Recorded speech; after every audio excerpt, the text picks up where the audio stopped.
Hello。Hello。哎，这个眼神。欢迎来到我的赌场。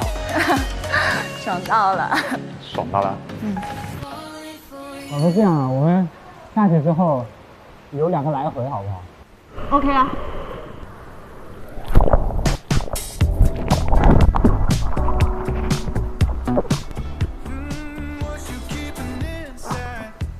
所以这属于是你们俩共同的一个爱好吗？对，但没有，他其实是他学的是自由潜，我是水肺，然后我这是第一次体验自由潜。哦，哇哦，2条美人鱼。哇哦！然后我们一会儿要体验水肺。好。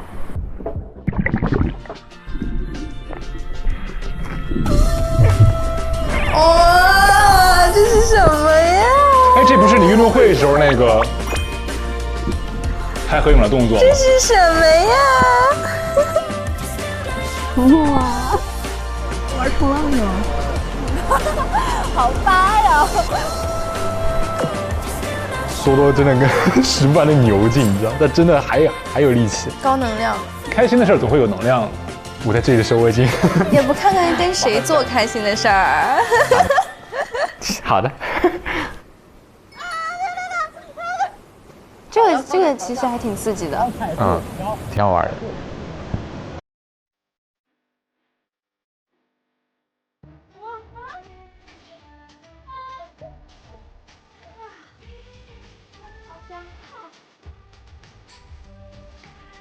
啊？哎呦，可以哦，还可以啊，挺有天赋的。可以的。哎，你们这项目不错，好玩。还是没有滑雪好。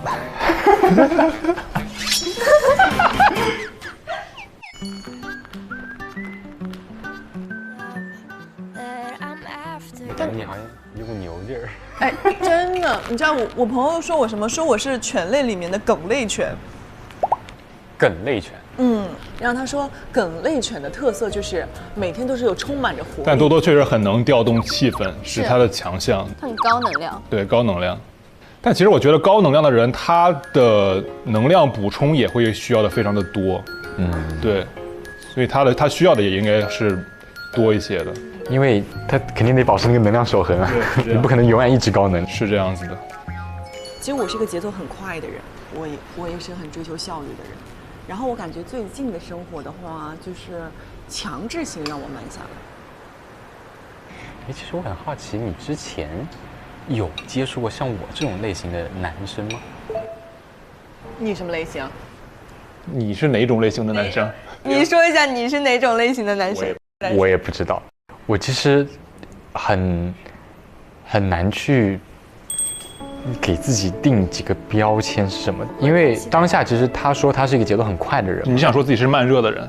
对，然后我不知道说我给他的感觉是怎么样，因为其实跟他的相处里面有一些没有暴露出来的部分。我还是比较担心说2个人其实在这方面节奏不一样的话，可能后面也会有很多问题。对。其实我觉得我这个人，我是一个穷追不舍的人。我当时上初中的时候玩的特别好的一个女孩，她上大学之后就把我删掉了。然后但我每年，我甚至每个月都会加她一遍。哇。就是可能也没到每个月吧。为什么？你想法是什么？我的想法就是，我觉得她的突然离开是有原因的。哇天哪！要我肯定不会这么做。要我觉得他既然离开了，我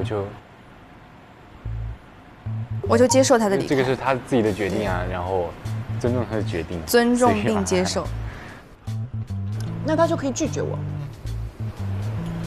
就是我觉得我才是那个更害怕错过的人。他说的也很有道理。多儿这里的意思就是他有一个明确的答案。对，就无论是接受还是拒绝，他需要给这么一个确切的东西。我也是这样的人，对我也会解决一个问题，我要尝试在我可预见范围内的所有方式都要尝试一遍，直到说 OK。那你是会把身边你觉得重要的人都要抓住，都要留住？对，我觉得相互的，所以这份感情会更牢固。你怎么想？我好像很少会去故意留住朋友，因为我觉得好像，也许每个阶段都会遇到一些新朋友。是，啊，对，那当然，因为你在变化嘛。我觉得是因为你人生不同阶段，你会经历不一样的事情，你会到不同的环境，所以你会认识不一样的人。对，倒也不一定说你在变化，而是你生活周围的环境在变化。对，自然而然你身边的人就会变化。事物都是流动的。对。你喜欢杭州吗？聊点轻松的。其实我在杭州待，对，在车上不要聊太严肃的话题。我觉得学到了，学到了。然后我感觉我好像这辈子其实没怎么出浙江，对吧？你像大学也是在省内，家里也是在这里。那其实好像我整个人其实并没有出了浙江省，因为我好像我一直就是在这里面原地打圈，就好像那个陀螺一样。那有人在后面鞭策你呢？就已经是到了这种地步，已经是在推着你走了。啊？那你愿意吗？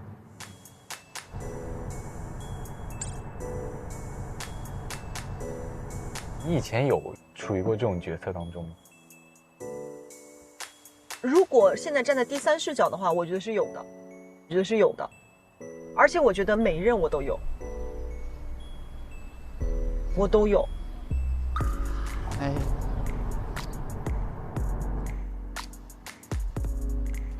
你会愿意挥一辈子鞭子吗？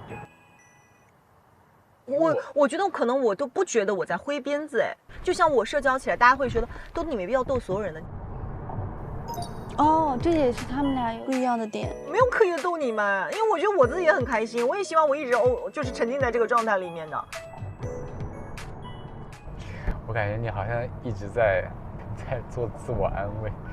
没有自我安慰吧？车上的对话怎么都不太愉快呢？对，因为其实我很喜欢在车上聊天，是因为确实当下就只有2个人，单独在那里相处。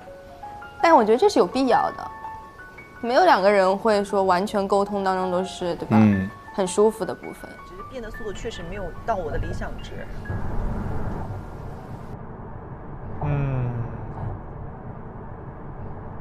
我觉得成年人只筛选不挑拣。成年人只筛选不挑拣。救命！暂停，这我得审判一下了。你这边的这一句"成年人只筛选不调整"，在当下，如果我作为那个女生，我会觉得确实是有点太绝对了。就你等于说你这个话，它就是意思说我不会在关系里面去做任何改变，我从今往后的感情我只筛选人，我不会去为了你做任何改变，或者是为了你妥协任何事情了。有点刺耳了。当下我觉得我听了可能会，比较失望。不是多多说的其实也是对的，但是其实我觉得2个人最重要的还是说，起码适配度可能要稍微比较高一点，然后你们在那个空间里再去做调整。我觉得这个就是你们俩可能本身性格上面的一些不同吧。就是我觉得你可能在感情上你更保守和怕受到伤害，也怕伤害对方。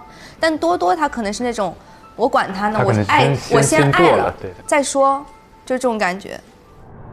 那你会跟一个人在一起之前，你会预想跟他以后的很多，或者说你大概我会啊，你会想多远？就是我从跟他决定在一起的那一刻，我就已经在想我们俩结婚和生小孩的事儿了。我觉得乐晨可能是得先相处、接触、磨合。多多就觉得对感情认真的前提是我决定进入这段关系的时候，我就是要这段关系是想有一个好的结果去发展的。一个是过程导向，一个是结果导向。对。但其实有时候我觉得，就是因为我其实之前跟多多一样，就是我是一个非常注重结果的一个人，所以你一直在盯这个目标去往前走的话，但凡有一点的负面反馈的话，你就会质疑当下的动作，或者说你会做得很累。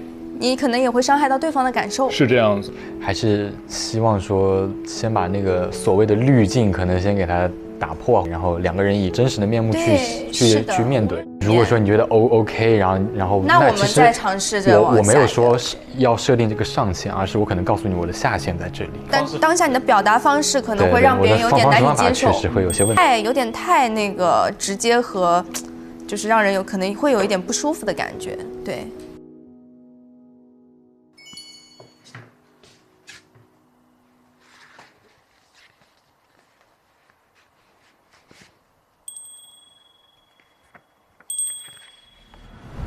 这个给你，回头你明天再看吧。手写信。你也很会呀。你今天看也可以，看你想什么时候看什么时候看。你管人家什么时候看呢？你都给人家，你还管人家什么时候看？真的，我觉得爱情会让你降智。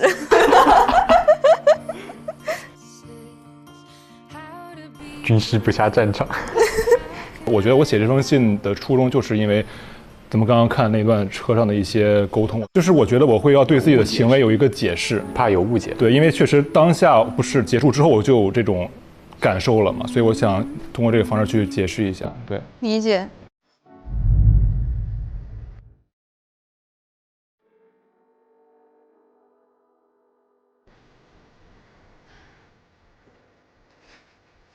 弄巧成拙，我觉得是在感情里面你比较心动的时候，真的很多时候会有一些弄巧成拙的事情。就是像你说的会降智，会很急。对。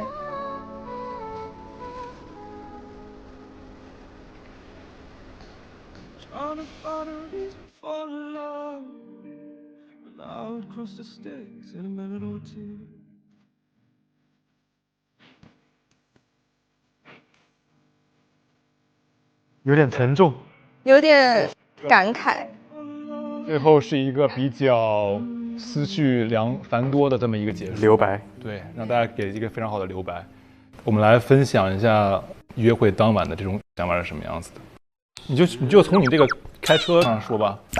没有，其实，在上一次跟多多的接触之后，其实可能只是大概了解了对方是个什么样性格的呀，或者说平时生活处事大概是什么样的，但是其实没有聊得很深。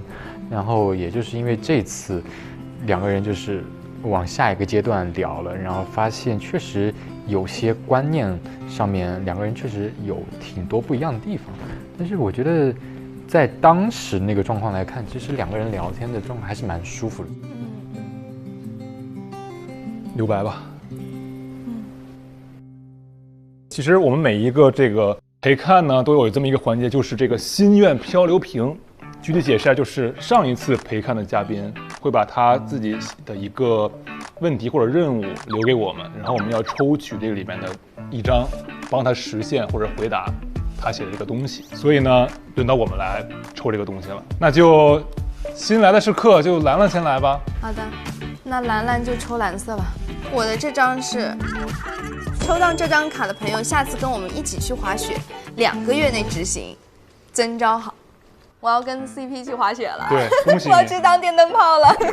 我是跟郝运去跳舞，我们俩能不能换一下？我要滑雪。天哪，我不会跳舞啊！不是这个，是薛哲阳的那个。是啥？是啥？看看看看。你好，请拍下你们当下的这个瞬间，微信发给我，谢谢。我就是发给他。完了，他是美梦破灭了呀。他想加女嘉宾微信。那我们现在就是下一个环节，要写我们3个的任务或者问题。就是要写想。你可以挖坑，你也可以祝福，就随便想写什么写。但我跟你说，这个回旋镖终究会落到自己头上的，所以你也想好。好。写什么呢？啊，我看你这个，他咋写的？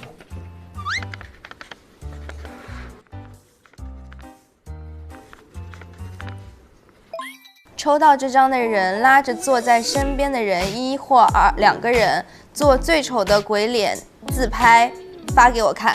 下一位来一起跳舞，因为好运写的是要去上海跟他一起跳舞。我写的有机会一起去跳伞、拍照并发小红书。还是最后这个老规矩，一起来拿这个拍立得拍下我们的这个来吧精彩瞬间。好的，你在最前面，我在最前面。陪你看心动，心动不散场，我们下次见，拜拜。